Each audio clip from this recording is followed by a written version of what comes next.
ایک شخص عمیر یا بلال نے رسول اللہ صلی اللہ علیہ وسلم سے پڑی ہوئی چیز کے بارے میں دریافت کیا۔ آپ نے فرمایا اس کی بندھن پہچان لے، یا فرمایا کہ اس کا برتن اور تھیلی کو پہچان لے، پھر 1 سال تک اس کی شناخت کا اعلان کراؤ، پھر اس کا مالک نہ ملے تو اس سے فائدہ اٹھاؤ، اور اگر اس کا مالک آ جائے تو اسے سونپ دو۔ اس نے پوچھا کہ اچھا گمشدہ اونٹ کے بارے میں کیا حکم ہے؟ آپ کو اس قدر غصہ آ گیا کہ رخسار مبارک سرخ ہو گئے، یا راوی نے یہ کہا کہ آپ کا چہرہ سرخ ہو گیا۔ یہ سن کر آپ صلی اللہ علیہ وسلم نے فرمایا، تجھے اونٹ سے کیا واسطہ؟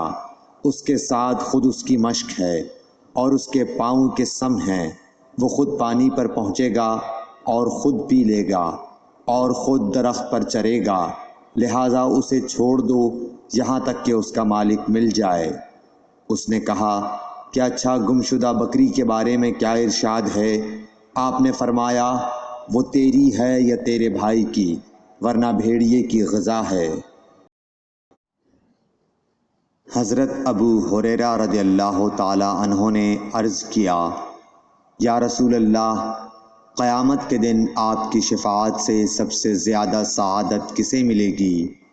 تو رسول اللہ صلی اللہ علیہ وسلم نے فرمایا، اے ابو ہریرہ، مجھے یقین تھا کہ تم سے پہلے کوئی اس کے بارے میں مجھ سے دریافت نہیں کرے گا، کیونکہ میں نے حدیث کے متعلق تمہاری حرص دیکھ لی تھی۔ سنو، قیامت کے دن سب سے زیادہ فیضیاب میری شفاعت سے وہ شخص ہوگا جو سچے دل سے یا سچے جی سے لا الہ الا اللہ کہے گا۔